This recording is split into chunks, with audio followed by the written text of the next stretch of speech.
All right, hey everyone. So we're just gonna get started in a few minutes. We're just waiting for some more people to come, and then we can get started. Until then, so throughout this entire week, we'll be playing some fun videos while we're either waiting or on break. Um, are any of you familiar with brain games? If so, that is what we're watching today. And yeah, let's get started.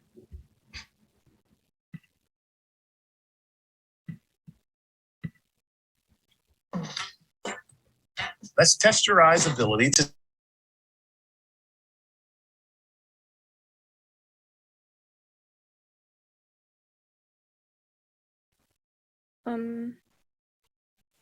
what number is hidden inside of these multicolored dots? We can't. We have trouble hearing. Oh, Like it's really glitchy. Yeah, it's breaking up. The screen is like no, it's not going good. okay. It's going low.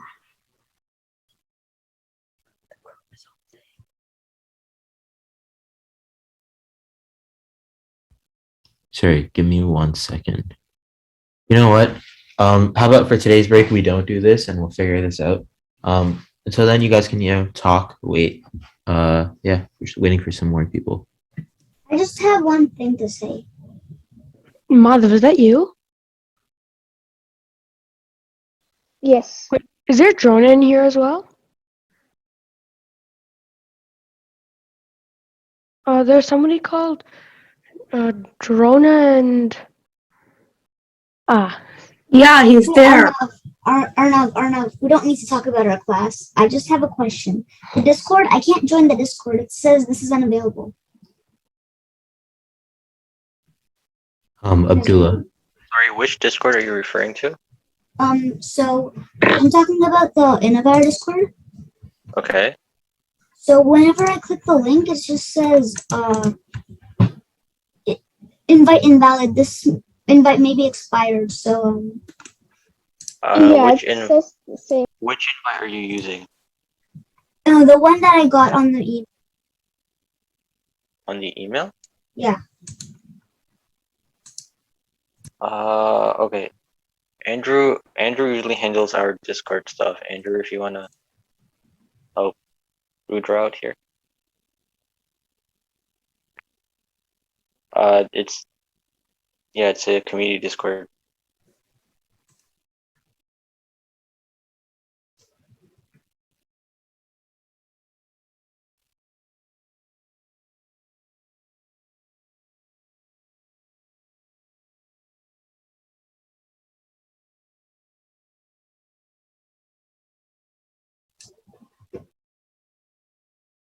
It's even okay if you can make a different link and then maybe just paste it in the chat, because that will work.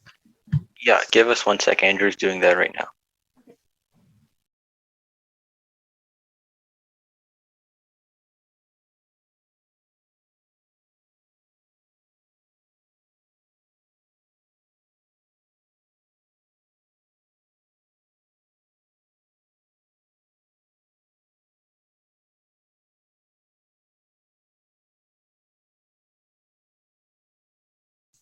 All right, thank you.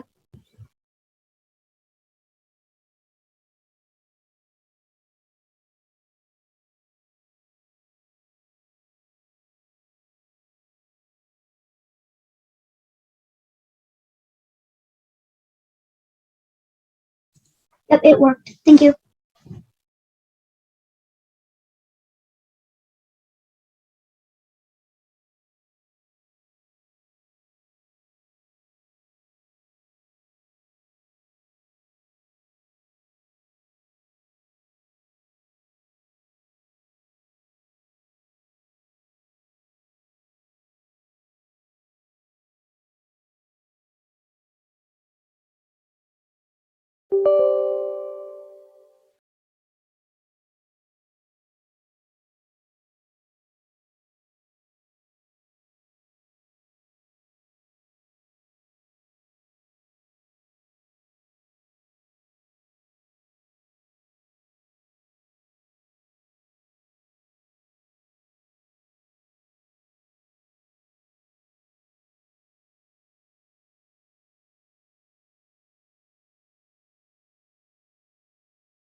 All right, sorry everyone. Just while we're waiting, because we are still missing a few more people. Why don't you guys tell us what school you're from, what grade you're from? Just send that in the chat, and yeah, just while we're waiting.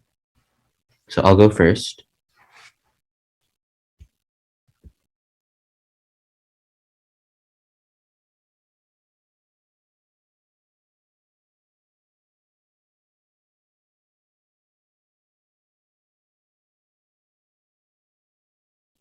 I'm Ali. I'm from the Woodlands, and I'm in grade 11. Yep. So, send that in the chat, and then hopefully we can get started right after that.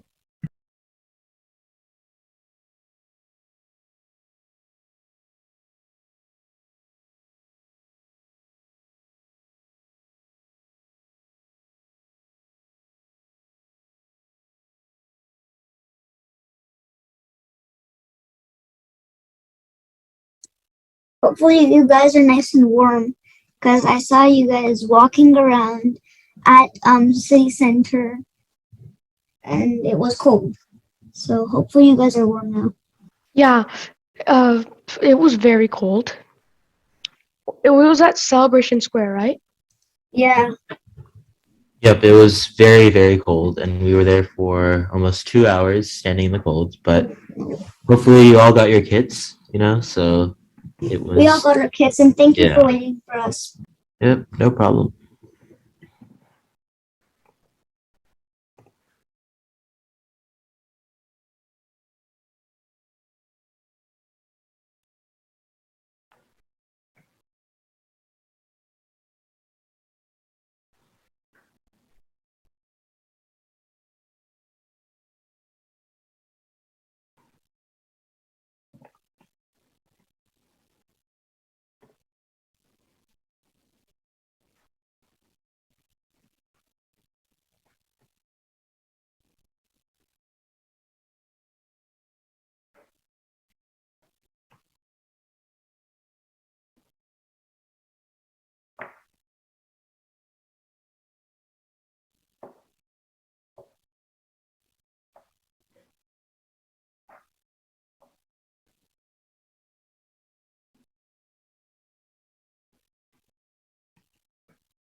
All right, so we will get started. Actually, sorry, before we get started, if you have any friends that that are in this camp and have not joined yet, send them a message. Tell them that they should definitely join to have some fun. But yeah, Abdullah. Okay, guys, welcome to the 2022 Innovire March Break Science Camp. My name's Abdullah Saboy. I am the co-president of Innovire, and we're really excited to have all of you here this year. This is the second year we're running a camp during spring break. Last year we did something on robotics. This year we're doing something different with science, and we're really excited for the week.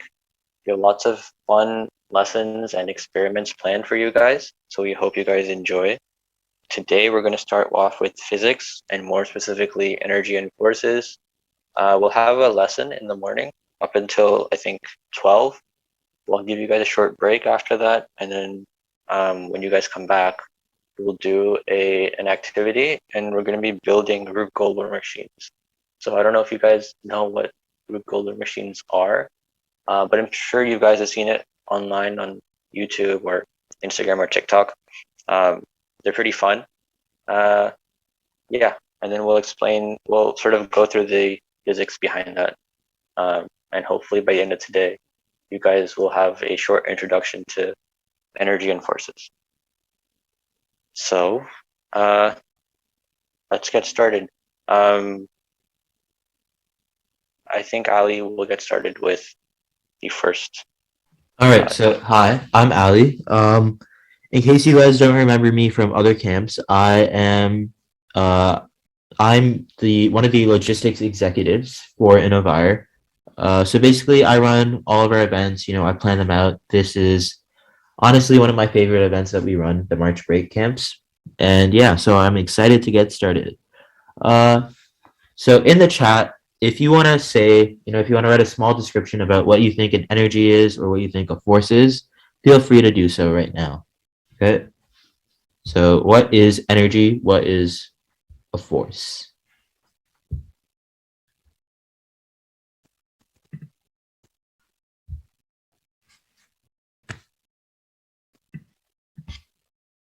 Or, unmute and say it. Or not, or we could just get started. Okay. Yeah, so first of all, what is physics? So physics, it's a natural science that studies numerous things, including matter.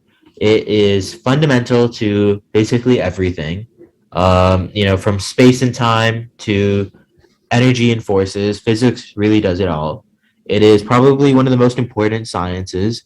And if you have not taken it yet, so if you are not in, grade 11, 12, or even grade 10, that is definitely something you should look into taking at your school because of how important it is, how much of a significant impact it takes on the world around us. And yeah, and if you're interested in things like engineering, even being a doctor or any of that, physics is in all of that, and it is also a requirement for post-secondary things in those fields. So definitely look into physics whenever you have time, as something to take in grade 10, 11, and 12.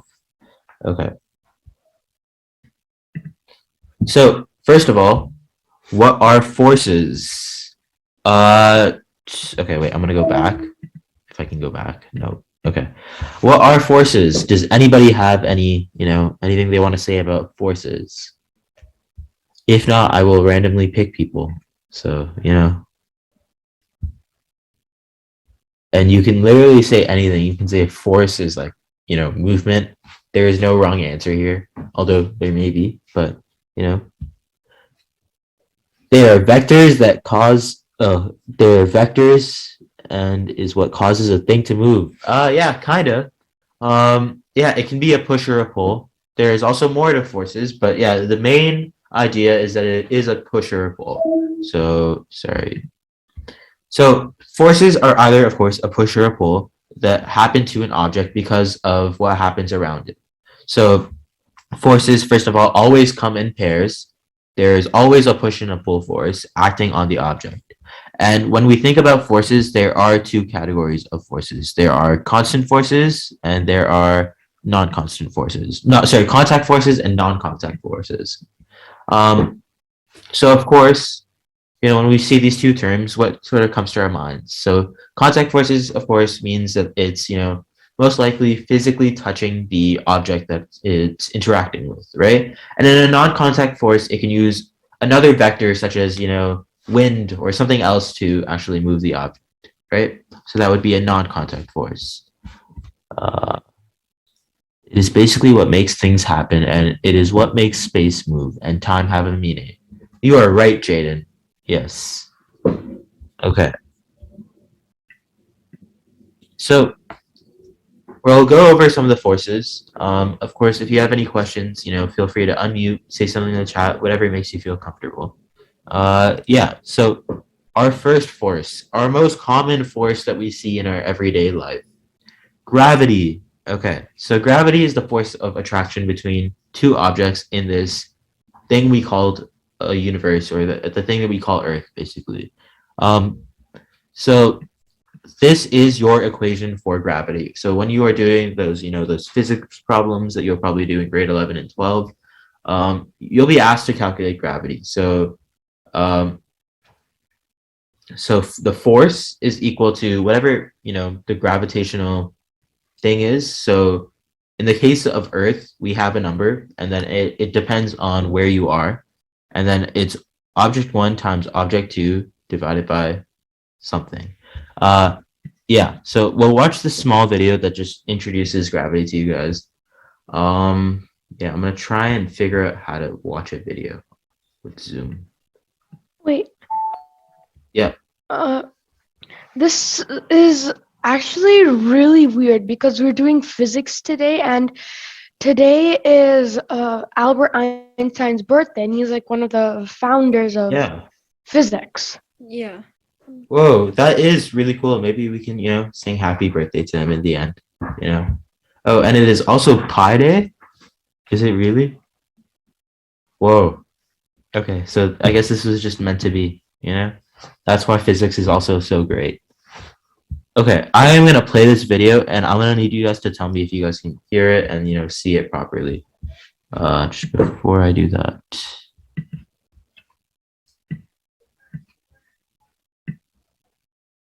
Okay. Yeah, let me know if you guys can see my video. Okay.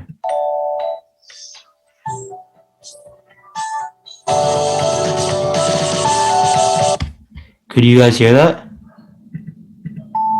Yes. Yeah, but it was breaking. Yes.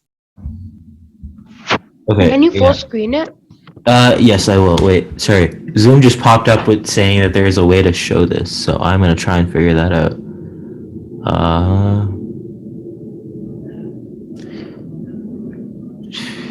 Okay, any Innovire member, do you guys know how to do this?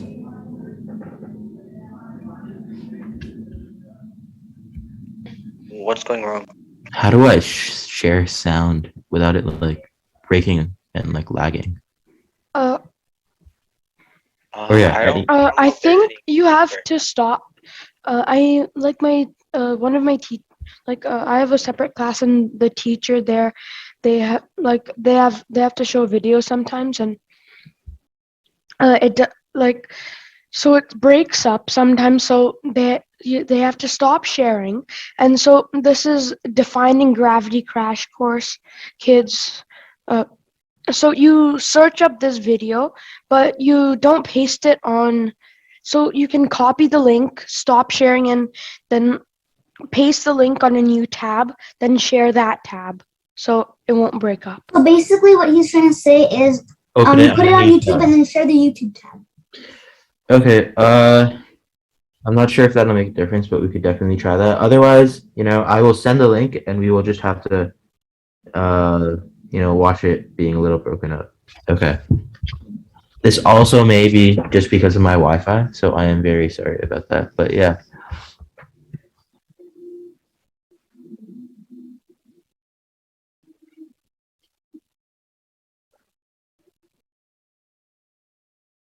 Sure.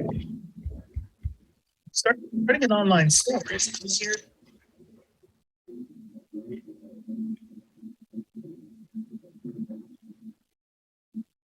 Okay. Yeah, there's just this ad, and then we can get Let me show started. you how to quickly open with Shopify. First,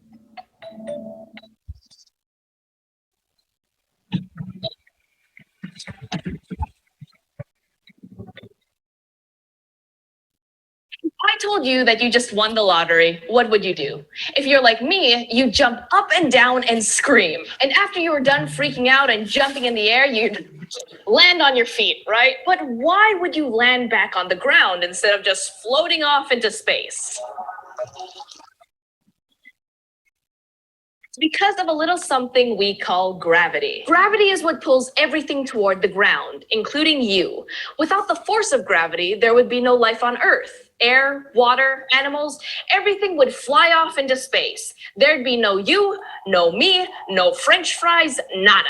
Think of gravity like the invisible superglue that holds our massive world together. You can't see it, but it's always there. An English scientist named Isaac Newton was the first person to seriously study gravity over 300 years ago. There's a famous story about him that you might have heard. Supposedly, Sir Isaac was hanging out underneath an apple tree thinking, probably partly napping, when an apple fell from the tree and conked him on the head. That's when Sir Isaac had an aha moment. Why did the apple fall down to the ground and not up or sideways? He realized that a special kind of force, which we now know as gravity, was acting on all of the objects on Earth, pulling them toward it. Once the apple became too heavy for its stem to hold it anymore, the gravitational pull of Earth brought the apple down onto Newton's noggin. Newton also realized it doesn't matter how heavy an object is either, whether you're holding an apple or a bowling ball or a feather.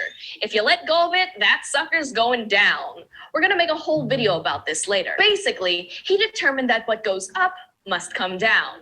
Sir Isaac was a pretty smart dude. Okay, so you know that if you jump up, you'll eventually land back on the ground. And you know that an apple dropped down will land on the ground too. But what if you throw something in front of you, or to the left, or the right? To see how gravity will act, pick up the tennis ball or any small round object and hold it in your hand. Let's toss it in the air and watch it fall to the ground. No surprise here. Okay, now pick it up and hold it over your head. Let go and watch it fall once more. Again, not a shocker. Now throw it to your left. Fall down. Pitch it to the right and watch it go down again. No matter where you throw the ball, it's going down. So we've determined that near the surface of the Earth, where we all are, gravity is the cause that produces the effect of all unsupported objects falling down. The ball will go up or to the left or to the right for a little bit, but eventually it's going to be pulled back down to the ground no matter what. Gravity's got a hold on, well, everything. All right, so that is gravity, right? And one of the common things that we should remember, and just to emphasize this video was for like grade 6 to 8. But if you are older than this, you probably know more about this. But basically, for the younger people here, what goes up must come down. That is a constant, and that is something we should remember. Also, a name that we should remember for even later is Isaac Newton. So remember that name. Think about what importance that name may have. Yes, Arnav, you have a question.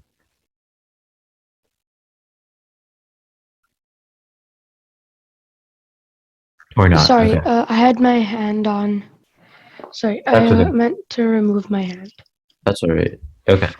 So, no. Yeah, so now, of course, we have more forces, and the more we go into this, the more complicated it will be. So if you have any questions, let me know. But our next force is normal force. Sorry, I'm hoping you guys didn't read that, but does anybody have any hypotheses, I don't know, of what normal force may be? Yes, Rudra. So I feel like normal force will be the force that will be around the Earth pulling us and not pulling us down.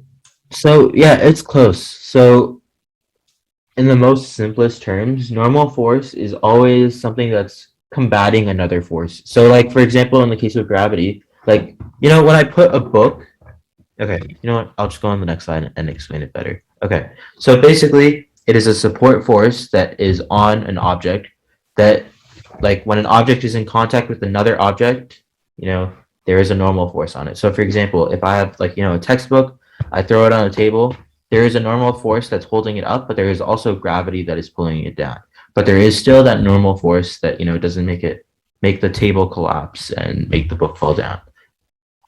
Yeah, so that is normal force, and I believe the next force is applied force. So this is also a common force. You probably haven't heard about this, but it is a force that is applied to another object by a person or another object. So for example, if I want to push my best friend over a cliff, I have I sort of have an applied force that's acting on my friend from me, right? So, don't do that. But whenever you push a friend off a cliff, you will know that there is an applied force over there.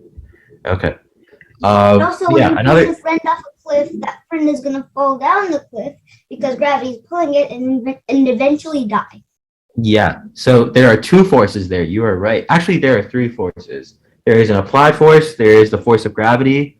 And does anybody know what other force there is? There's okay. I mean, a force that we have covered so far. Yes. I can't see your name, but the person with the hand up. It might be air resistance.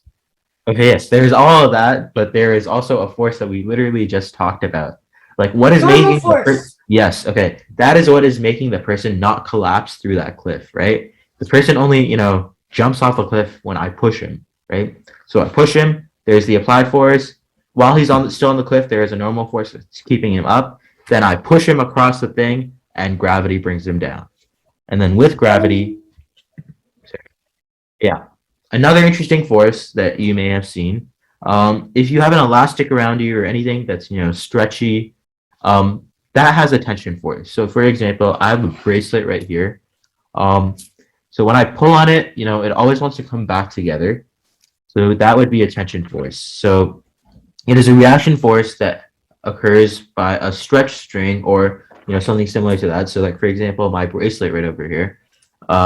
And it's that force that occurs when an object is stretched. So usually the direction of the force of tension is parallel to the string or towards the string. So for example, I am pulling my bracelet. Oh wait, my camera is not on. Sorry. Wait, I'm showing you guys things and you guys can't see it. Okay. Yeah. Okay. So I have this this cool bracelet right over here. When I pull it, there's a tension force acting on it, right? So it's always wanting to, come back together, correct?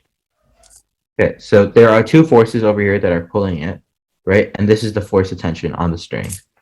Okay, yeah. Yes, person with the hand up, people with the hand up.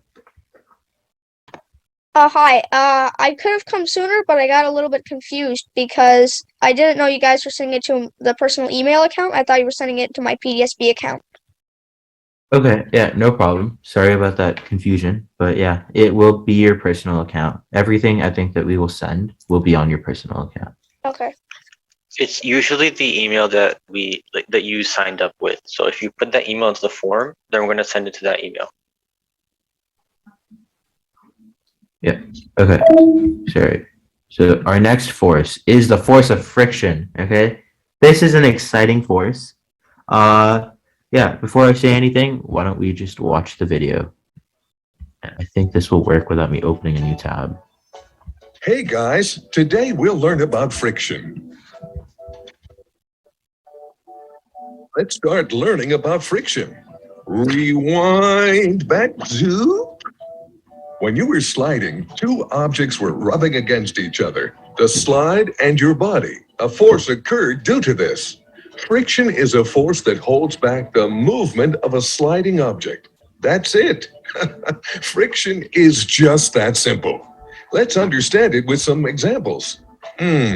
What would happen if you tried to slide across the smooth floor? You probably would move smoothly, right? Let's see one more action. What if you tried to slide across a wooden rough floor? You probably wouldn't move much. Why is it easier to slide on the smooth surface floor than the rough surface floor? The answer is friction. Friction is a force that holds back the movement of any object. In this case, you, my friend. The rougher a surface, the more friction. The smoother a surface, the less friction. Now we know what friction is. Let's learn about types of friction. Rolling friction. Rolling friction occurs when a round surface like a ball or wheel rolls over a surface. Sorry, don't worry about this too much. We will cover this in our activity later, but it's good to know now too, I guess. So we'll just continue with the video. Dry friction. Dry friction is a force that opposes the relative lateral motion of two solid surfaces in contact. Dry friction is subdivided into two types. First is kinetic friction between moving surfaces. See how this man is sliding the table while walking? And static friction, it's between non-moving surfaces. Fluid friction. Fluid friction is friction that occurs when objects move across or through a fluid. An example is swimming. Swimmer's body and the surface of the water. Although you normally hear about trying to eliminate or reduce friction, it actually has some important uses. Since friction is a resistance force that prevents or slows down the motion, it is necessary for many applications where you might want to hold items or do things and prevent slipping or sliding. Let's see some important uses of friction in our daily lives. Driving a vehicle on a surface. Walking on the road. Drilling a nail into the wall. Whoop! Sliding on a garden slide. Lighting a matchstick. Now you know that friction is very important in our daily life. It also has some disadvantages. The main disadvantage of friction is that it produces heat in various parts of the machines. Now you know a lot about friction. Stay safe. Bye. All right. Yes, thank you to the dude who looks like an F. Yeah. Okay. So I hope you understood that, but if not, a force is something that resists the motion from one object to another. So it is overall the resistance of motion. Okay.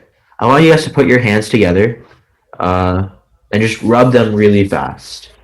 Tell me what you feel. And you guys have probably done this before, but yeah. I rub my hands really fast, and my palms are touching each other. What do you feel?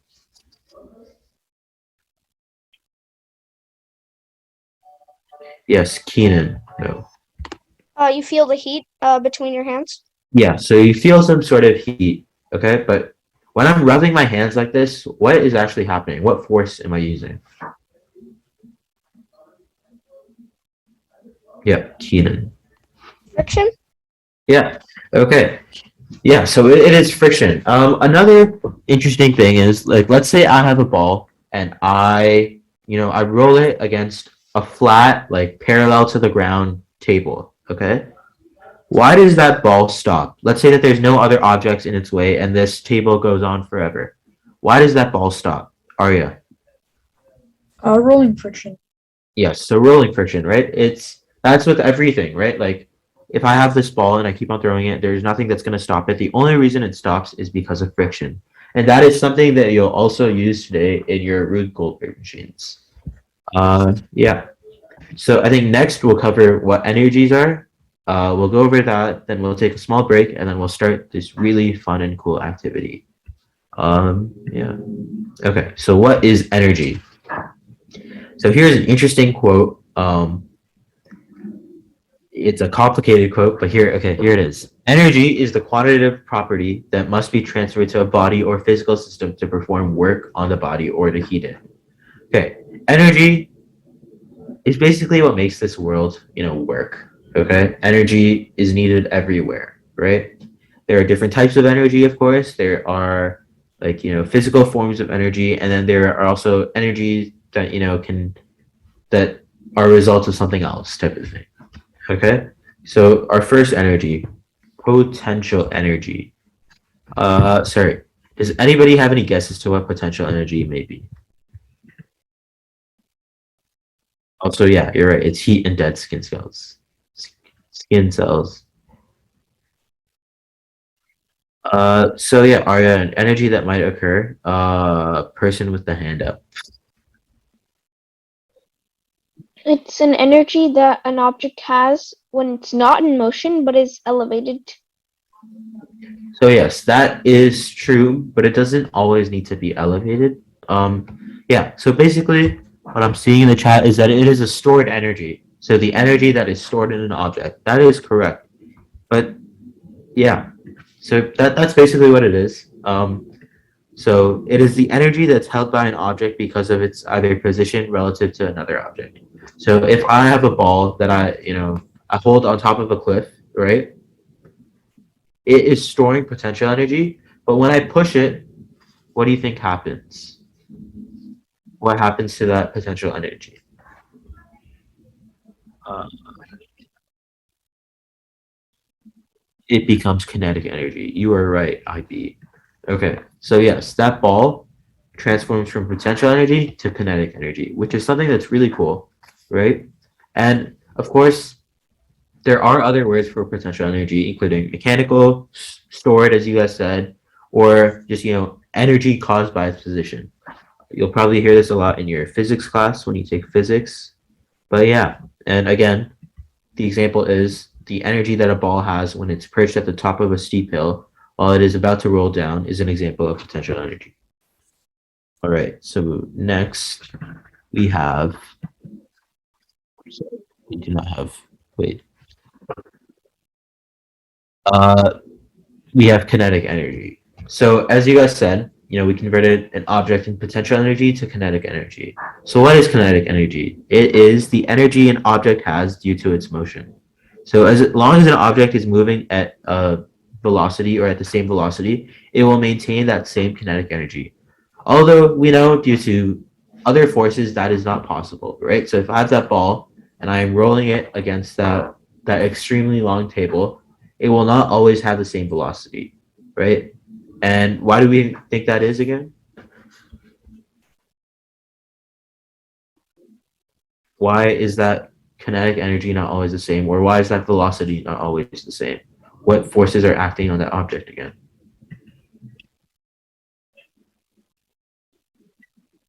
Okay.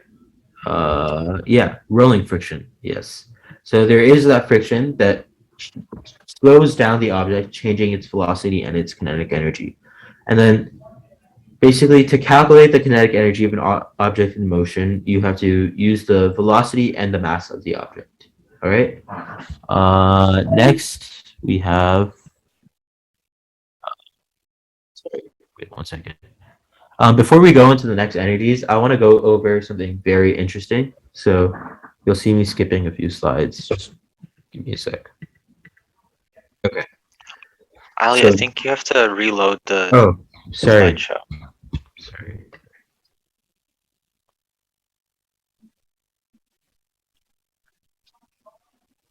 I am sorry. That's my fault. Okay. Sorry, we won't skip the energies actually. We'll go into them. Okay. The next energy is mechanical energy. So it is the energy that is used by objects who have to have work done on them. So of course, what is work? Yeah. Another question that I want you guys to answer. What do you think work is? Work is also something that I'm making you do right now. But yeah, what do you think work is? Yeah.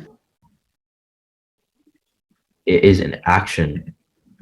Yeah, it is an Your action. job. It is my job, yes, right? So if I have a job, Work is a job. Yes, sure. That is technically what work is, but in the physics concept of work, what do we think that it is? It is an action that uses energy. Yeah, sort of. Anyone else? I can't see if anyone has any hands up, so just unmute. Work is something, thinking about something and implementing it in a way. Yes, so that is the overall concept of work, but then we have a specific physics definition that I'll just go over right now. Okay. Work is the change in energy or a transfer of energy to or from an object through the use of force or displacement. What is displacement?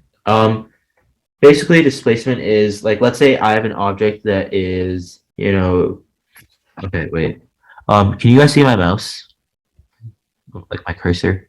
Yeah. Yes. Okay, so let's say this cursor is my object, okay, and it starts at this point. Let's label this point A, okay? Or let's label this point 0, okay? When my object moves, let's say 2 units to the right, or 2 units to the left. Sorry, I can't do directions. It is displaced by 2 units. Okay, so displacement is just the overall change from the original position of an object. Okay, yeah. So for kinetic energy, we have an equation too. So as we went over before, it involves mass and velocity of an object. Potential energy also has a very important equation, as you can see here. And then mechanical energy mechanical energy is basically the combination of your kinetic and your potential energy. All right. Yeah. Okay. So heat energy. I'll go through the video again and then we can talk about it. I have to say something. Yep. So technically, when you're weak or when you're sick, you can't lose energy.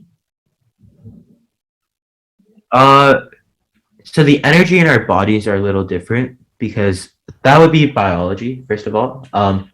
The way the energy in our body works is that yes, we do lose energy when we're sick because we have these cells in our body that are not, working for what they were working before. Like now all of our energy, all of our, our white blood cells or whatever, they are going towards a certain part of our body or a certain part that's sick, right? So I guess we're not necessarily losing the energy, but the energy is being used for something else.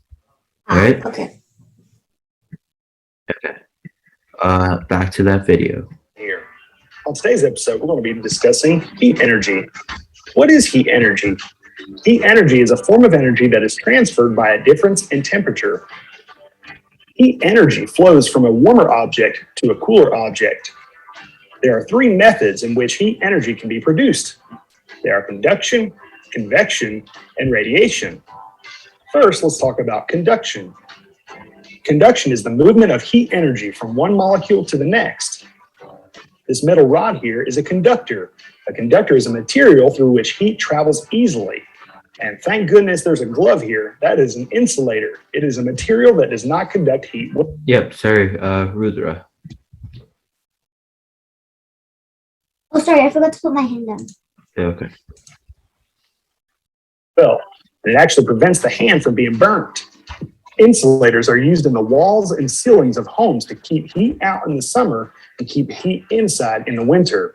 Some good insulators are glass, wood, sand, soil, styrofoam, and air. Most metals, such as copper, silver, gold, aluminum, and tin, are excellent conductors. Convection is a flow of energy that occurs when a warm liquid or gas rises. The soup in this pot is a great example of convection. Heat is conducted from the hot burner to the pot, and then to the soup at the very bottom of the pot. Then convection heats the rest of the soup. The warm water rises and the cooler water sinks. This is convection. This cup of coffee here was heated using convection. Radiation is the movement of energy through a vacuum. Let's think about the sun. The sun is a long distance from Earth, approximately 150 million kilometers. Yet the sun heats Earth. How does the sun's energy travel the long distance from its surface to Earth? Well, the energy must travel through a vacuum, and that vacuum is space. Heat from sources other than the sun can also travel by radiation. You can see this example right here. We all know that fires are hot, but the heat from the fire can fill this entire room. Many of us in the wintertime can be thankful for radiation as...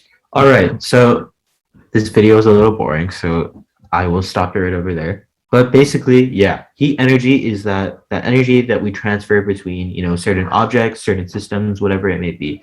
And it occurs during different temperatures. So it can be from a high temperature object to a low temperature object, whatever, right? Or the other way around. Yeah. Sorry, I'm just going to reload again. Okay, so next we will have Abdullah go over those last few energies. Then we should be done. Sure. Okay, gravitational potential energy. Okay, so gravitational and potential energy is basically similar to potential energy, except this time, or maybe not this time, but like you consider height as a bigger role because now you have to consider the impact of gravity, and the idea is that the higher the object is in the air, or maybe not in the air, but the higher, like the greater the height the object has, then it will have a greater gravitational potential energy because gravity's impact is felt more. So now we have this video that will better explain gravitational potential energy. All right.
All right, so that is gravitational potential energy. Yes. Just to address some concerns in the chat.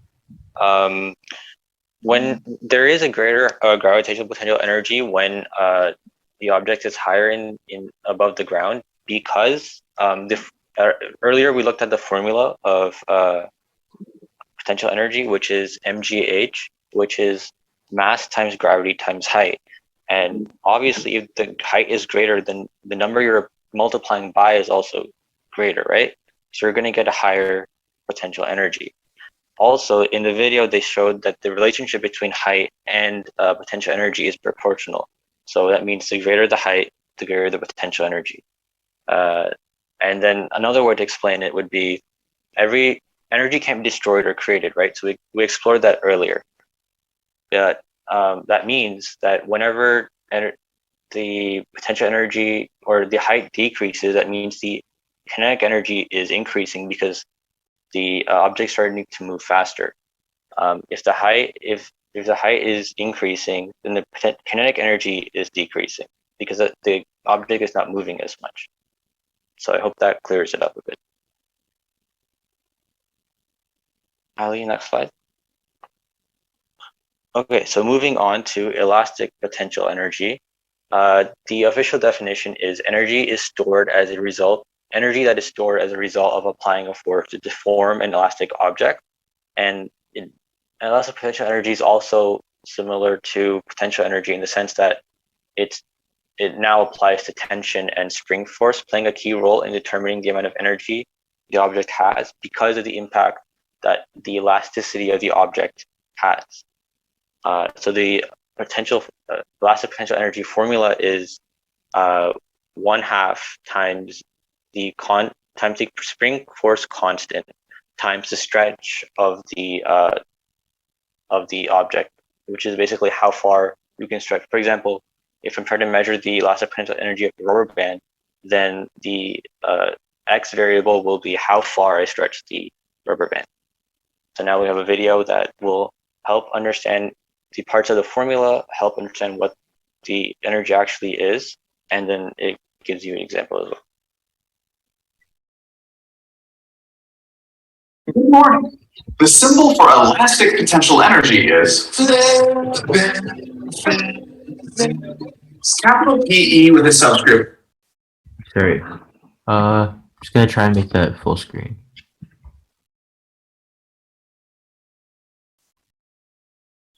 It's us. Open up. No. Guys, what are you doing? Are you okay?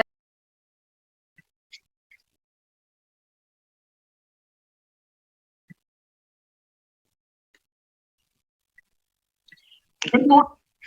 Okay, so now let's get into the Newton's laws of motion. You guys have probably heard most of, or if not all of these laws before, especially the last one. But let's start. Let's get into it.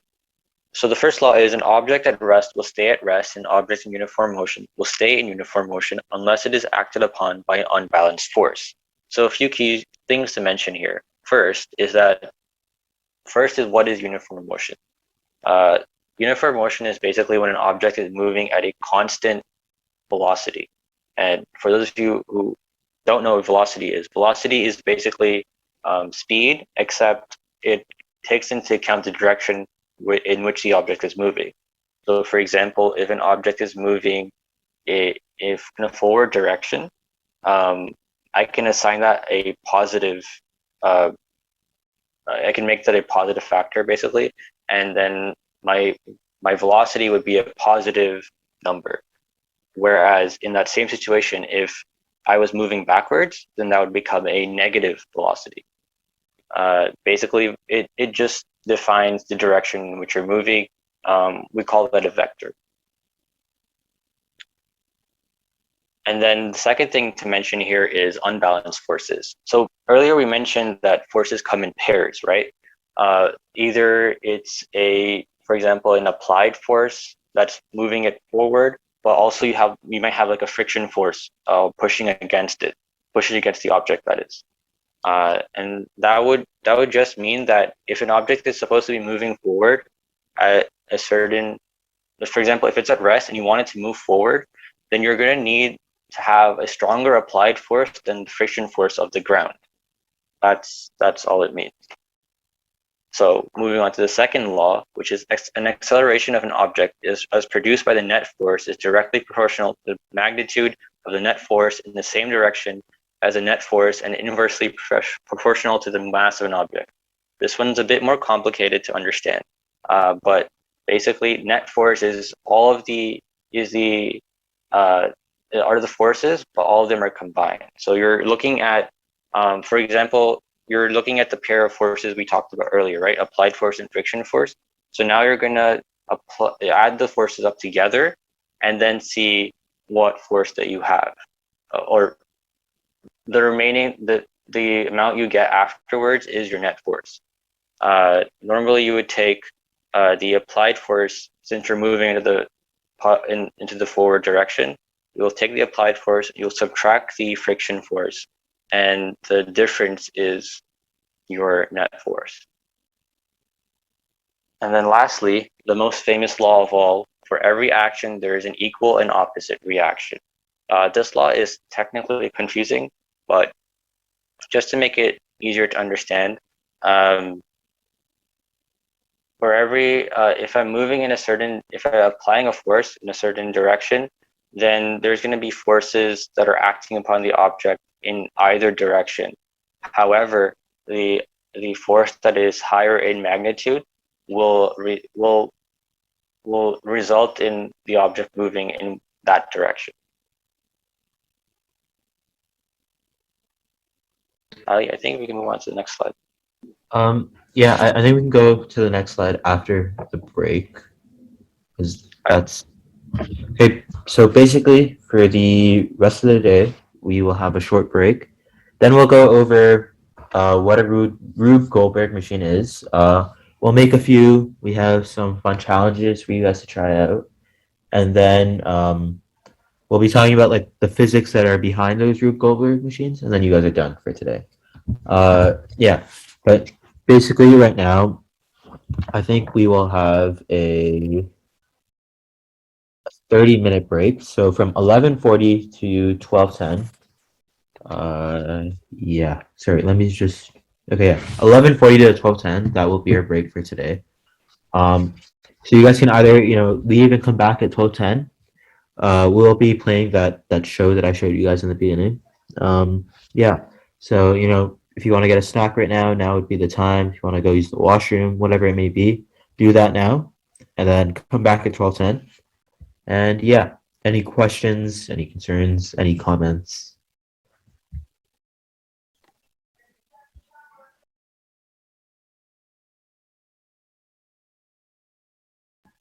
Any compliments? Okay. If there aren't any compliments, can we leave and Oh rejoin? wait, sorry, Yeah. my mic was muted. I have something to say. I wasn't able to get the kits because I learned about that we had to go to square one to get the kits today, and nobody told me anything about square one. All right. So there should have been numerous emails sent to whatever email you signed up with. But that's okay because most of these things are household like items. So for today's experiment, if you guys don't have your materials, you guys are gonna need. First of all, you'll need 3 balls of any size or shape that you can actually use.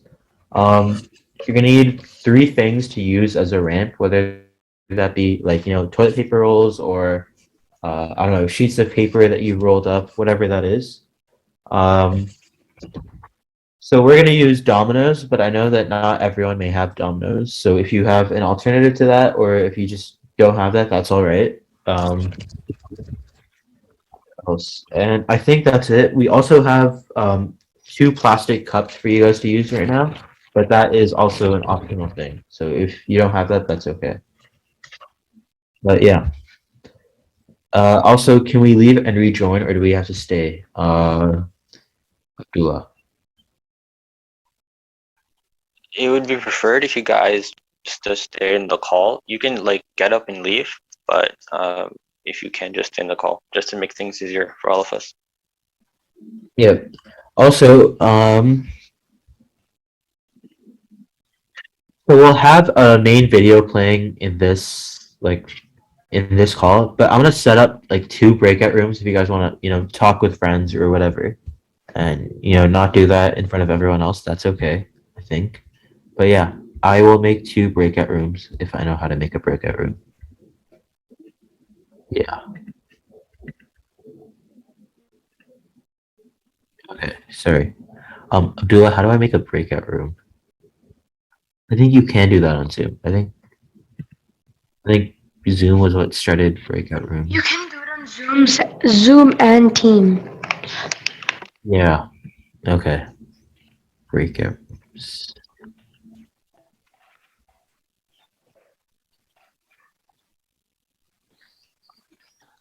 Okay, you know what? We won't do breakout rooms today. Yeah, I'll just share that show and you guys can watch that. Yay! Yeah. Yay! Hiya! My Okay, I'm gonna mute myself, and if you guys can just let me know if you can still hear the video.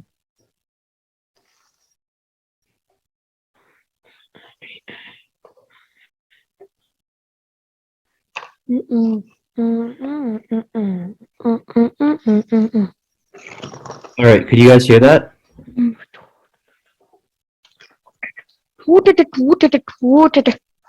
Arnav, you're not on mute.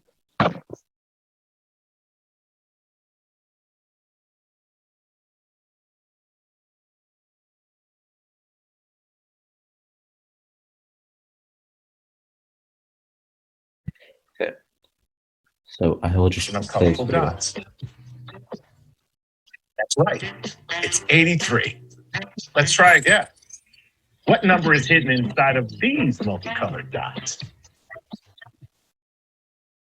6. You are correct. What number do you see now? This one's more challenging. Over 90% of people can't read what's hiding inside of this image. But we're going to make it slightly easier. See it now? It's the number 3. Don't feel badly if you didn't find the 3 immediately or at all. Most people don't, but 10% of us found it right away. The small percent of the population that is colorblind. Most of us have 3 color receptors in our eyes, but those who experience color blindness have only 2. This enables them to see subtle patterns within a group of similar colors much better than the rest of us. Now, let's see how well you're. Wait, just give me 1 second.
Until next time, I'm Chuck Nice. Thanks for watching.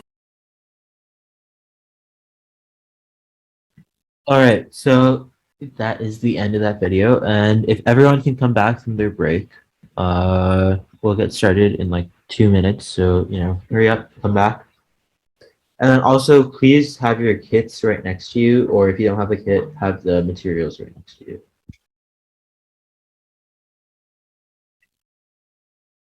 How many ramps do we need? So you need 3 ramp-like items. So this could be like rolled up paper or whatever, but 3 of them.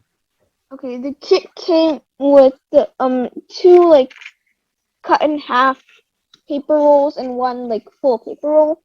Yeah, That so works? do you have the kit? Yeah, Yeah, so it should be 1 full paper roll and then 2 paper rolls cut in half. yeah.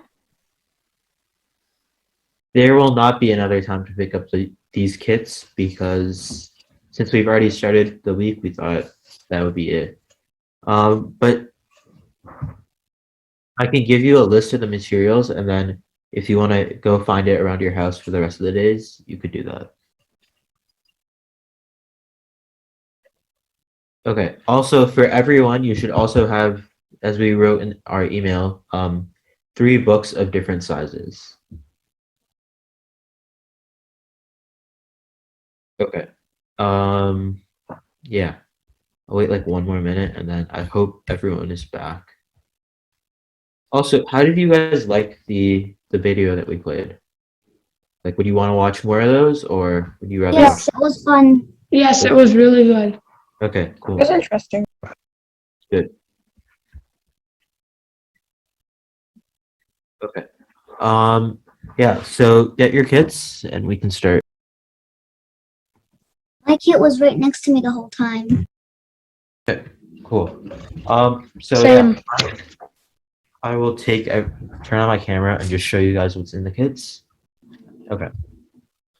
So here's your kit, right? So for the people who have the kit, there should be something like this and something like this. Okay, so this is one ramp, right? And these are two ramps that like are held by an elastic. So go ahead and take that elastic off. You should have two ramps here. Put that to the side. You should also see a Ziploc bag that looks something like this. It may look a little different for everyone. There may be, different balls. Some of you may have ping pong balls. Some of you may have foam balls. It's a little different for everyone. But it should have some dominoes, a tiny rubber ball, and then two big balls that could be anything. Wait. I was just getting some books. Okay, yeah. So I'm just showing you guys what's in the kit. So there should be one circular ramp that looks like this. There should be two half ramps that were held together by an elastic. And you can, take those apart and put that to the side. There should be a plastic bag with dominoes, a rubber ball, and then two balls of like this size. So it's either a ping pong ball, a foam ball, or one of these. Okay, so put that to the side. And then, so it'll either be red or orange, but you should have two of these cups. So I want you to take that out too. So two either red or orange cups. Leave the black one inside because that's for another day. Take those out. Okay. And once we have all of that, we can get started. Just trying to figure out how to show you guys how to do this. Okay. So I'm gonna share my screen once more, and we'll just go over what a Rube Goldberg machine is.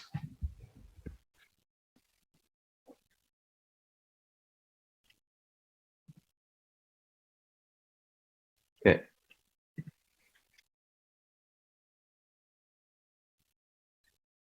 Okay, so here are an example of Rube Goldberg machines that we. So this person narrates what's happening during the entire thing, and yeah, okay. So here is one of them. Go. This is a more complex version of what we'll do today, but yeah.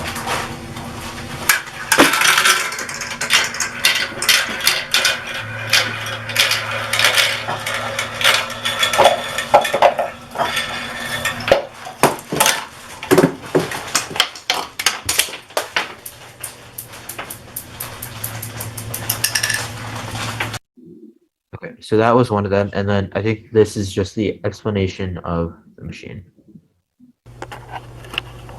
Why turn on the Christmas lights with a simple flick of the switch when you can make a semi-complex machine do it instead?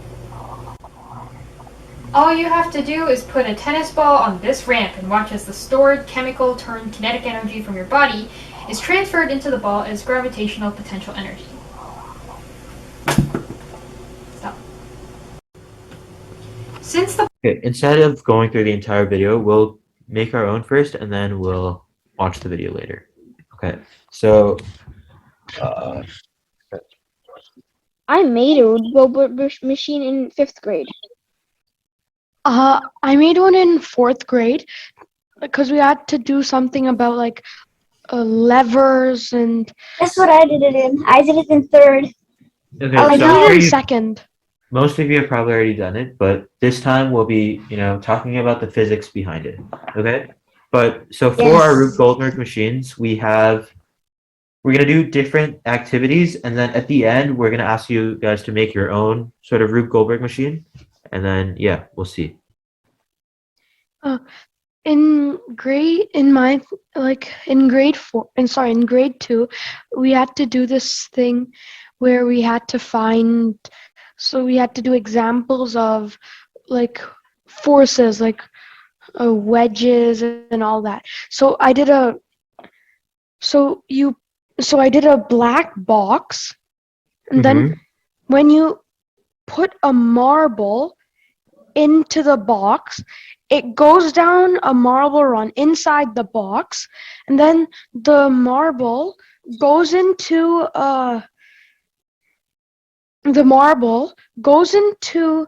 like a cup that's connected to connected to a rope. So when the when the cup goes down, there's a pulley that brings a pin up. Sorry. That brings no. a pin up to pop a balloon. Okay, so we'll be doing a Rube Goldberg machine, but it'll be a little more simple than that. But okay, to start, take out like the biggest book that you have. So for me, it is this law textbook, and put it down right over here. Okay, make sure you have like a clear like desk or a workspace to do this, just so that it's easy. So take your thickest book out and put it right here. Okay. Next, you're gonna take this circular, the circular ramp that's like fully complete. Okay. If you don't have our kit, just take out any ramp that you have.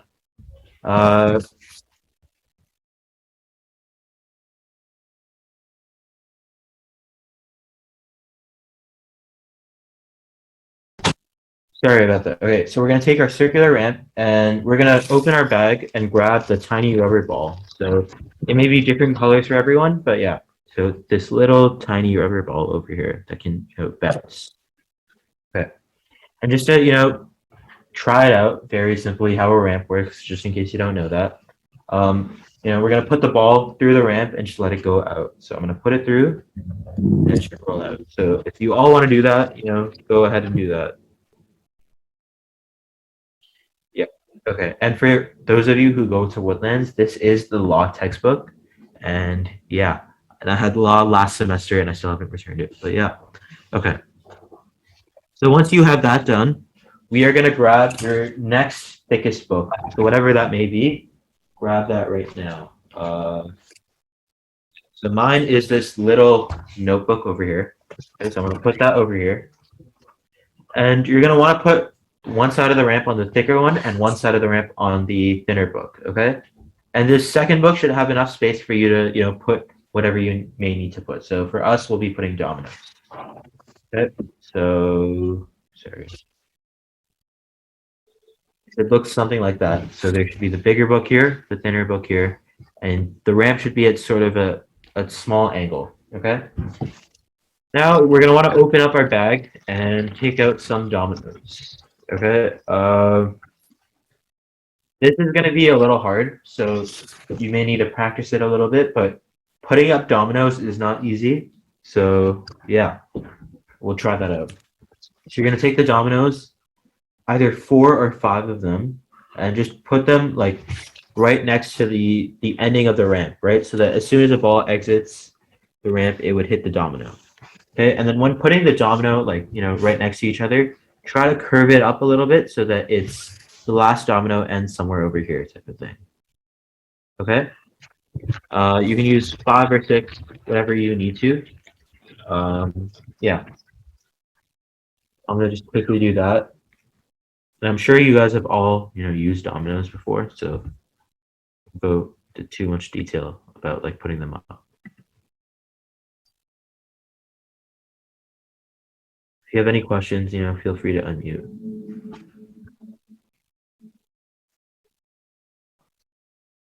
Yeah, if you have your hand up, you can just unmute. Yeah.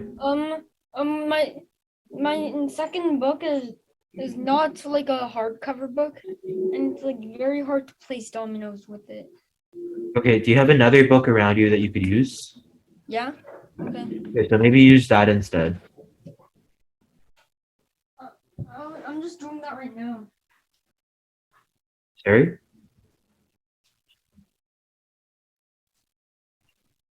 Okay, so I'm having trouble right now putting the dominoes together, so it may take you some time, but once you're done, let me know.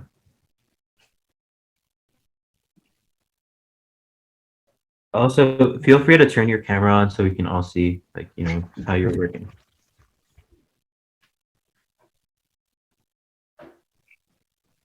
And also, if you have bigger hands like me, it may be a little harder. So, yeah. Did someone have their hand? Jaden, do you have your hand up? I just forgot to put it down. Done at last. So where do the dominoes have to go? Lead to? So they have to lead in basically like perpendicular to what your ramp is, because we're gonna put out another ramp. Okay. Looks something like this. Okay. So I don't know if you can see, but I have my ramp, and then I have like 5 dominoes, I think, that sort of make like a little curve. Yeah. Okay. Once you are done that, once you're done that, you're gonna take out another ramp. Okay, and if you don't have the kit and you're gonna first want to just check with the ball that you have that like you can actually go down that I ramp. can't place the domino. Just keep on trying because it is hard. So just be as still as possible. Okay, but for those of you who already done that, make sure that your ball can actually go through the ramp. So I think this one can, but if it can't, flatten it a little bit. Put it against like a flat surface and just push it down. Okay. How many people have their dominoes set up? Not me. Would you turn your camera on? I want to see. No. It is illegal to turn your camera on in my house.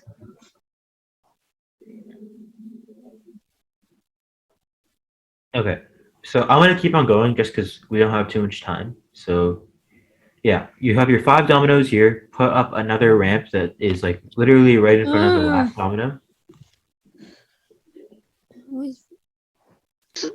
Why is it so hard?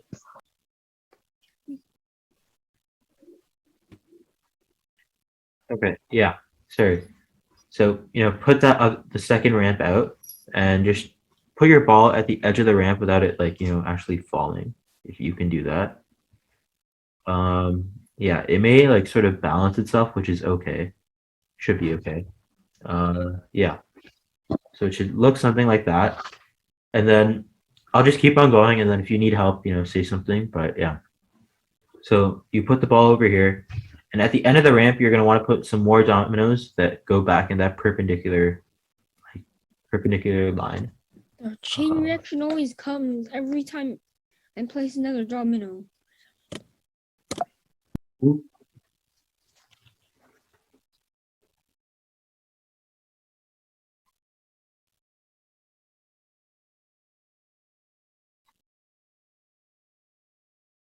Yeah, I know the dominoes may be a little hard.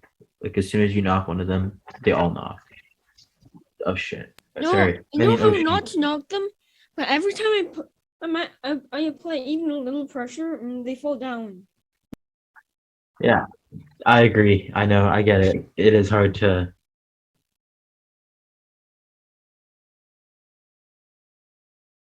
Yeah. Oops. Okay. Yeah. So let's put back those. Just make sure that all of your dominoes are like actually there. And I know it may be a little frustrating because it is a little frustrating for me. So yeah.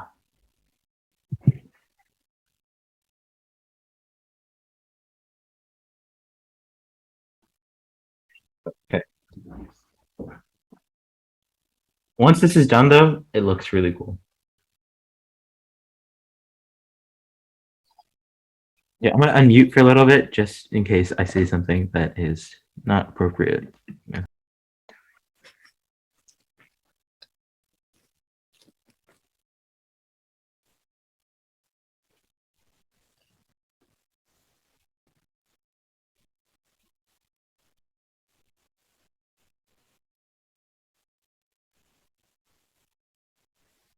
Also, some of our execs who also have the kits, if you want to, show your camera and show everyone how you're doing, Abdullah, feel free to do that because I can't get this to work. I would, but I can't turn my camera on right now because I'm on a tablet. You have it working though? Working on it.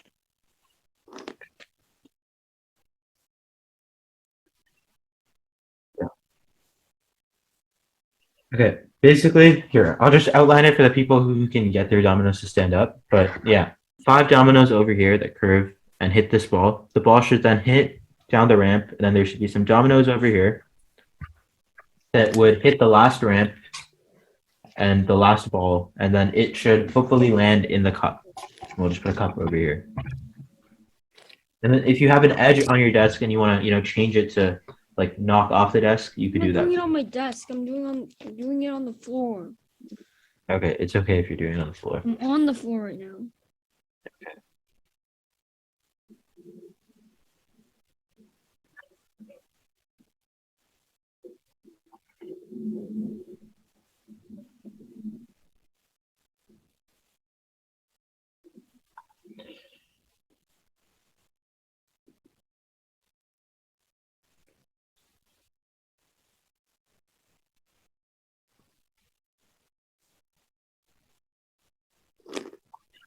Okay, sorry. Why doesn't it work?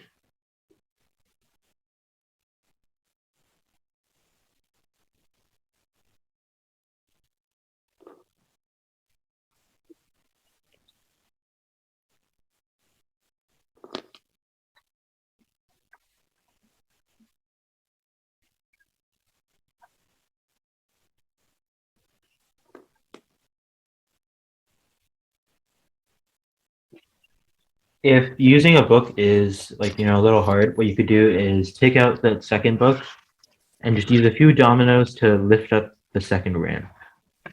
So, for example, here. That way you still have that like incline on your ramp, but you don't have to deal with the annoying book. Okay. Sort of like that.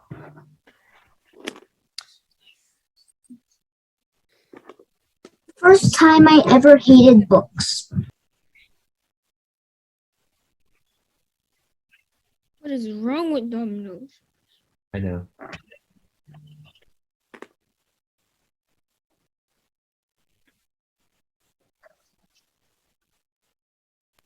Yes, finally. Thank Did it you. work? Yes. Okay. Every time I place the ball, it rolls down the ramp. Like literally every time I place the ball, it rolls down the ramp. It never sticks on or something.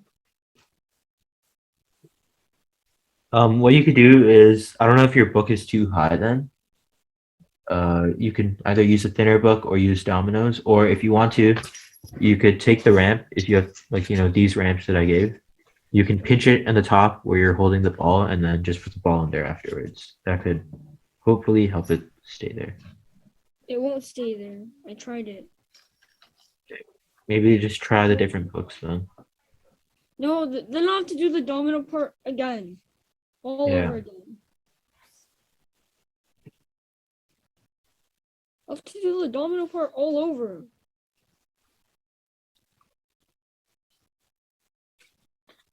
It will never work. Okay, there, I got it to stay. My own trick or something.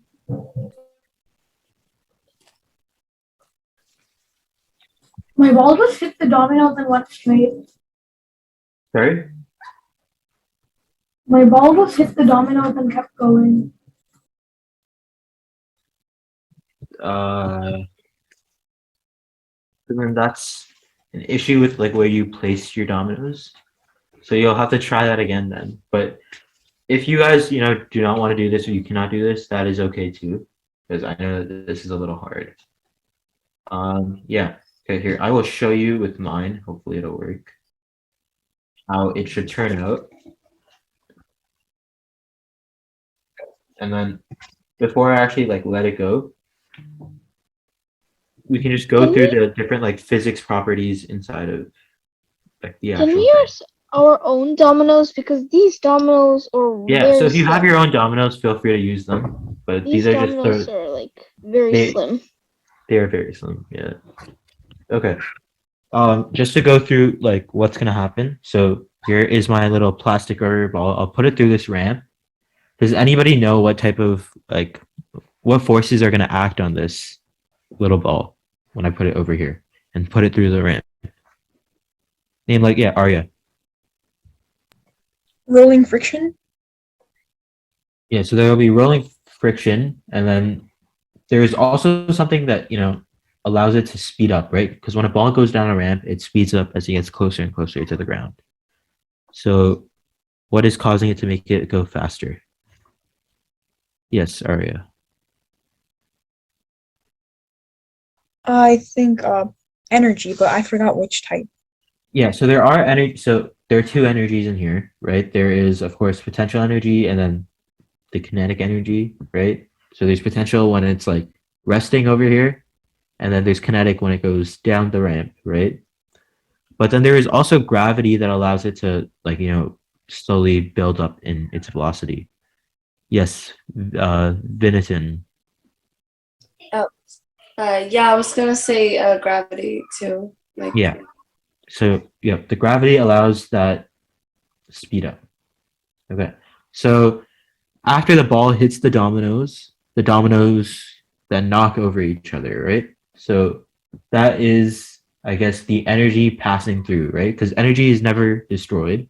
So that's the energy transferring from the ball to the domino to the other domino to the other domino. What happens then after this domino? After that last domino, when it falls down? Ruined. Yeah, so when that last domino falls, it's going to hit this ball, and that process will go repeat. Okay, so I'm just going to run it, and let's hope that it works. Okay? If not, then it sucks. I have a feeling it won't, but let's try it.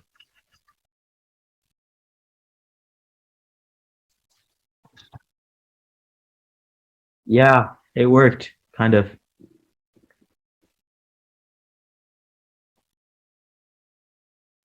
Okay, so Domino, it falls down.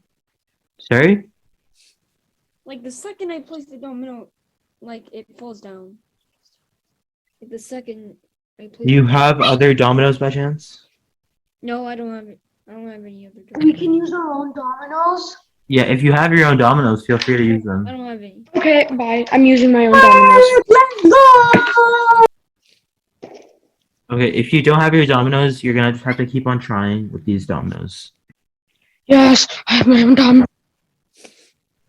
My ball just stops when it hits the dominoes.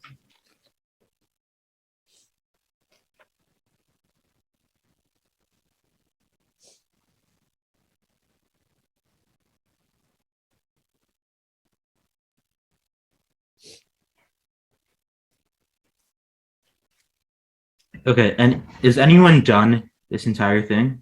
Yeah, me, Rudra. Okay, Yeah, I Rudra. just finished it. Okay, so if you're done, I have a challenge for you. Using all the materials that you have and any other materials you see around your house that you would want to use, try to make the most complex but interesting Rube Goldberg machine. And you have 20 minutes to do so. And then after those 20 minutes, we want you to explain to everyone how it'll work. All right? But I can't turn my camera on. That's okay. You can just narrate it then. You can say that, oh, there's a ramp here. There's, a ball here. Okay?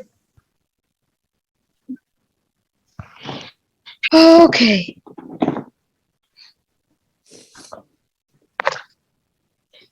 Less problematic dominoes.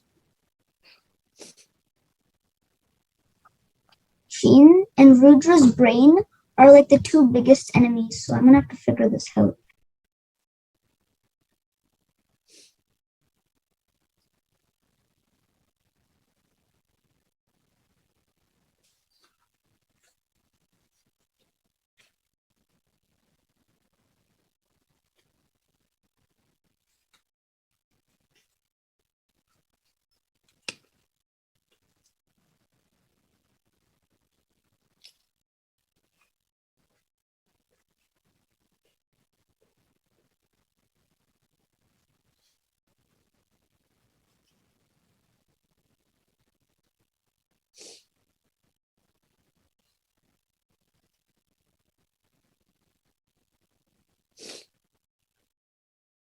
I finished, but the balls might have been held connected too much, and they might not go.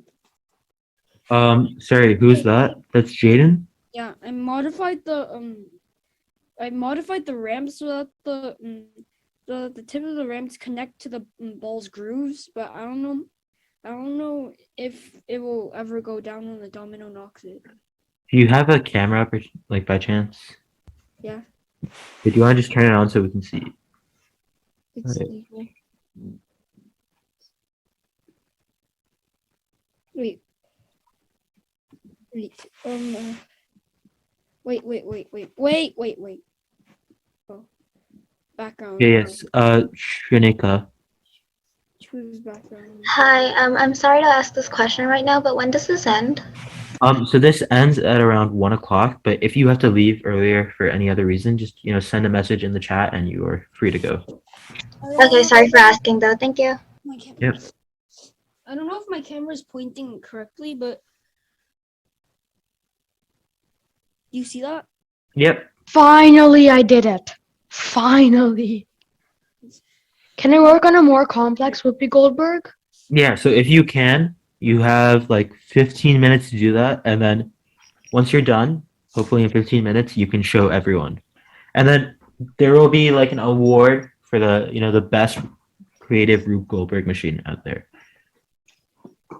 Anyways, I modified the ramp so that the 2 points attached to the hinge, like those little gaps in the ball, and Yeah. they might not go when the domino hits it. We can try it out and then just see, right? Because Okay.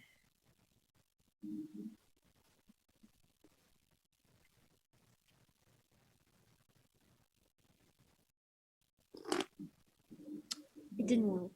it's okay. Just knock that other ball and then just hope that it works. The dominoes don't have any effect on the ball. That's weird though. They should. Okay, wait. Like for me, they do. I think for other people, they do. Because I made the modification on the ramp, remember? Yeah. Okay. I don't know how Oh. the ball can. I don't know how to make the ball connect to the ramp without making the modifications, and it can be affected by the domino at the same time. Sorry, the modification that you made where like you just took the ramp and kind of grabbed it and made it smaller, right? Yeah. Right? Okay. Let me just try that and see what happens. So what you may have to do is that when it's tight like that, what usually helps is just more of an incline, so like a higher book. Yeah, but that makes the ball go whenever I place it. That makes the ball go whenever I place it. Oh, okay. Regardless of the dominoes. Okay, wait, let me just. Okay. The ball won't connect without the modification, and I removed it right now. A little force can make the ball move, but I don't know why the dominoes can't make the ball move. So think about it. The dominoes are like this light and this thin, right? And your ball is a little heavy, but when your ball is like held over here, there's a lot of force needed, right, for it to move. Yeah, but I don't So know. I know how to increase it while not making the dominoes tumble whenever I place them, not making the ball tumble out whenever I tumble off the ramp whenever I place it. okay. Okay, wait, let me think about that. So just looking at your books, which may help, your books are very similar height. So I don't know if that makes it a little harder for you. And if you One of want the books are extra short, but the other two are around the same height. So when they're around the same height, that makes it a little harder. So if you want to change that, I can't find any hardcover books with. so you can put like if you want to make a book taller, you can put a soft cover book underneath the hardcover one just to make it taller, right? It could be 2 books. I have there are 2 soft cover books and 1 hardcover book, but I can't find and the dominoes are easier to place on hardcover books, but I can't find any shorter hardcover books. It's like because I couldn't buy any. Yeah, that's okay. Okay. We don't have enough time for you to do all. If you just want to keep on trying and testing different things to try and get it to fall, you can do that. Okay. Or if you want to make a more complicated version and then like when the balls need to fall, you just hit it manually. That's okay too. All right. You can only touch a Rube Goldberg machine once to do its function, and it has to happen all in less than 40 seconds. No, yeah. So it does, but since yours can't because of other reasons, then it's okay. But if you want to adjust the heights of your book, I don't know, by doing whatever you need to do, that would help too. I'm kind of done. So I tried it out, and it half works and it half doesn't. So my dumb brain couldn't think of anything other than clicking a button. So I put my mouse next to that. My mouse is very light touch, and so when the dominoes fall on it, it's supposed to click. It makes the click sound, but it doesn't actually click. So yeah. Okay. Do you want to just here? Sorry. Okay, so do you want to just tell us what it looks like where are the ramps placed, where are the balls,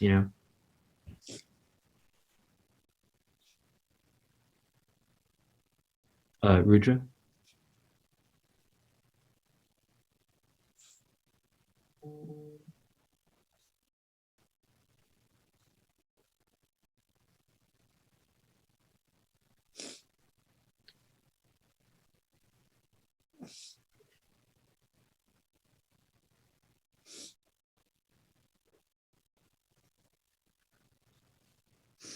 Okay, that's okay if you don't want to answer.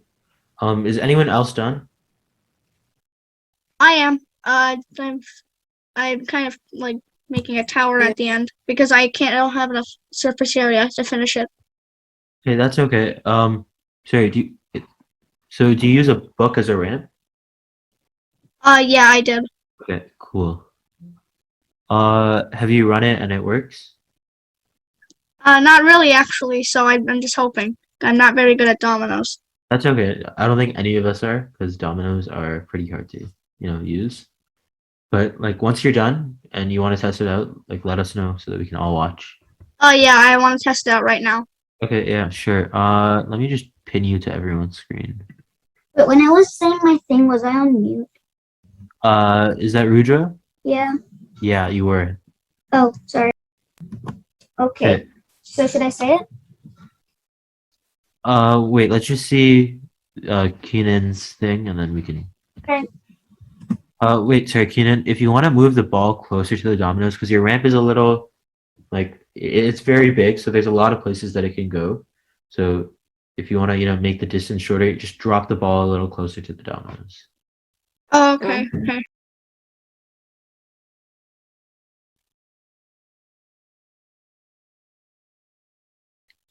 Yeah, sure. Okay, nice try. It almost got there.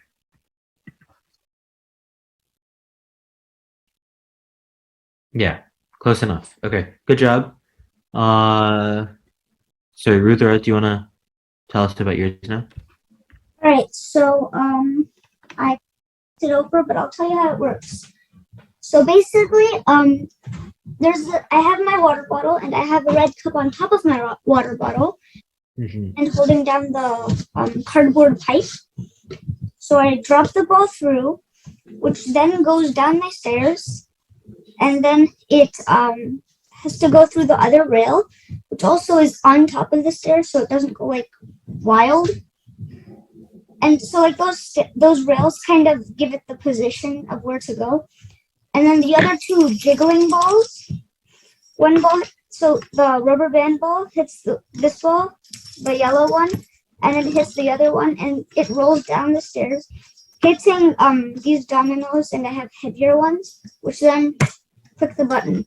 but they don't Okay. actually. It doesn't actually work. Just quick. That's okay, because that's more than a lot of other people have. But if you want to like take a photo and then I don't know, either send it in the chat or send it to the Innovire Instagram, if you could do that, that would be great, just so that we could, all see. Alright. Or take a video or whatever. Yeah, anyone else? So we'll go on for like another 10 minutes and then we'll wrap up today's meeting. Yeah, so while you guys are working, on a scale of, okay, who has their hand up? Arya, yes. I completed my one where you have to do it with the dominoes, except I wasn't able to use them, so I just tilted the curve around. Is that okay? That's okay. Do you have a camera? Yeah, but I can't show it right now because I have two laptops on my desk and Okay, that's okay. it's on the ground. Yeah, that's fine. So as long as it works in whatever way, that's great. And I hope that all of you understand the physics behind it, which I know you may not right now because you're still trying to get it to work. But yeah. So on a scale of like 1 to 10 in the chat, write how today was. Like if it was a 1, which is okay, or if it was a 10 and it was amazing. Okay. And then tell us what we could have done better today and what we could do better for the rest of the week. 8.76. That's a solid number.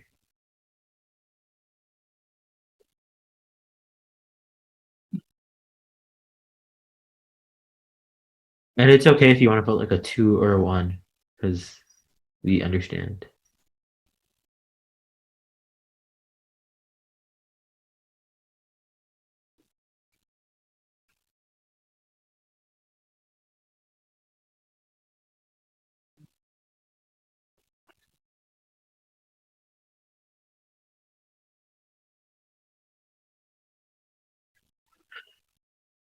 Okay, so for the people who put like 7s and 8s, why wasn't it a 10? Like you don't need a, if you don't want to say, you don't need to say it, but like, write in the chat what you would, want to see.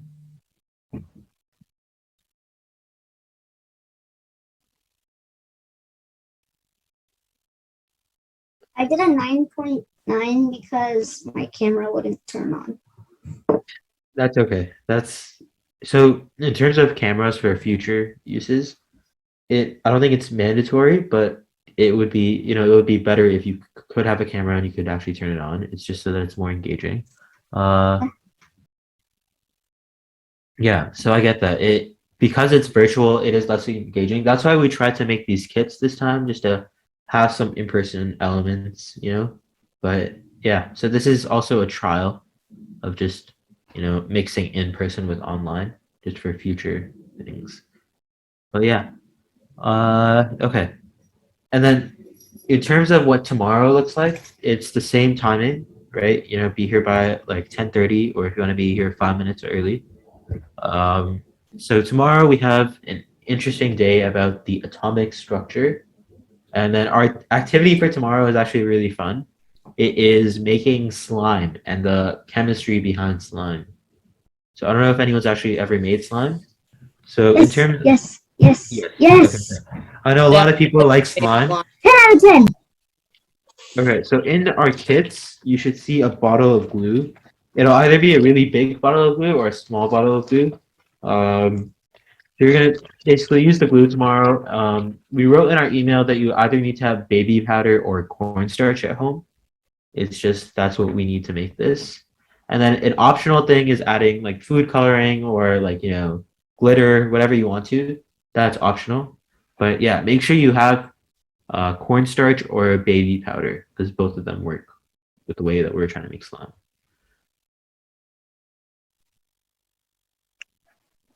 Yeah, so make sure to come tomorrow prepared and ready to have fun.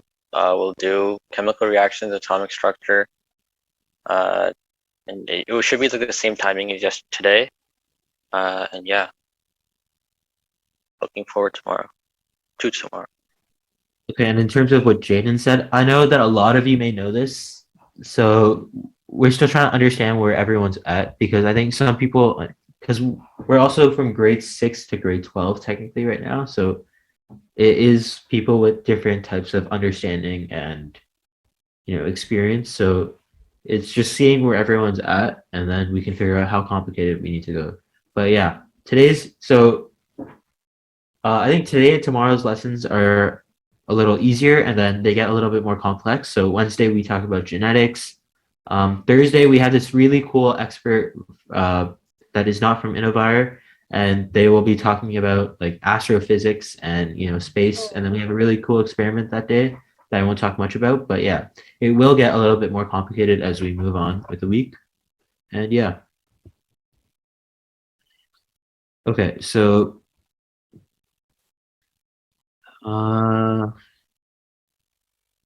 right. So if you guys want to keep on working, feel free to do that. Arya and Madhav, do you guys have any questions? I just wanted to say I finished my Rube Goldberg machine. I really can't show it because my camera doesn't allow that, but That's okay. what happens is when I have a Newton's cradle, so you start the machine by pulling on the ball on a Newton's cradle, and it bumps into a domino, which has an entire chain that knocks over ball using all 3 ramps to bump into a wire, which is connected to a motor that turns on the motor and spins the fan. That sounds really cool. Wait, sorry, is that what you made or? Yeah, it's what I made. Okay, so, and you can't show us that, right? Nah, it's on the floor. Okay, so if you want to take a photo of it and either send it on the chat or to Instagram thing, that would be great, just so that we can actually see it. It'll take But some more time to reset up because I already used it, so. yeah, so if you want to do that and then take a video of that, that would be really cool. But in terms of who won today, it's the 2 people that we couldn't see, so there's not really a winner, but I would say either Madhav or Rudra, because I don't know, I guess they were the only ones. Oh yes, Arya. I also completed my Rube Goldberg machine. Do you have a camera? I can't show, but I can explain it. Okay, explain it, and then take a photo of it later and send. Okay, so first you take a ball and you put it on the ramp, which leads to another ramp, and then that hits a pile of an empty card deck with an eraser on top, which falls onto the spoon on top of another deck of cards, which on the spoon has a ball, and that ball, it gets launched into the air, and that's it. I still need to work on the rest. Okay, cool. Send a photo when you're done, and yeah. And I think that's it for today. So if you guys want to start logging off, unless Abdullah, you have something to say. No, not really. I'll just add that we're going to be doing challenges throughout the week. So at the end of the week, we will have some sort of prize or reward to give out. So just keep that in mind. And then for those of you who completed your Rube Goldberg machines today, make sure to send a picture or video to us in our email, and we'll see who wins. Other than that, you're all free to go. Have a great day, and we'll see you tomorrow. Bye. Bye.